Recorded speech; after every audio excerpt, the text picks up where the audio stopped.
Allez, dans un mois, jour pour jour, nous connaîtrons le résultat des élections européennes. Le dernier sprint pour la majorité qui a mobilisé tous ses ministres sur le terrain pour soutenir la candidature de Valérie Ayé à la peine dans les sondages, y compris Gabriel Attal, qui est attendu à Vannes, dans le Morbihan.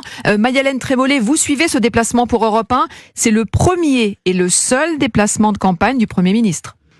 Oui, une journée en Bretagne pour appuyer la candidature de Valérie Ayé. La région n'est pas choisie au hasard. Dès son arrivée à Rennes il y a 1 heure, Gabriel Attal s'est exprimé sur France 3 Bretagne pour rappeler le lien fort entre la région et l'Union européenne. La Bretagne sait ce qu'elle doit à l'Europe, parce que c'est ce qui nous permet de vivre en paix aujourd'hui, parce que c'est ce qui nous permet d'avoir une véritable activité économique.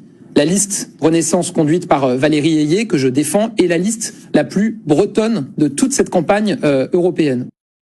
Le Premier ministre qui devrait arriver d'une minute à l'autre ici à Rohan pour un déjeuner dans une crêperie avant de visiter cet après-midi une entreprise leader dans la transformation d'algues, une entreprise considérée comme un exemple puisqu'elle doit son extension à des financements européens.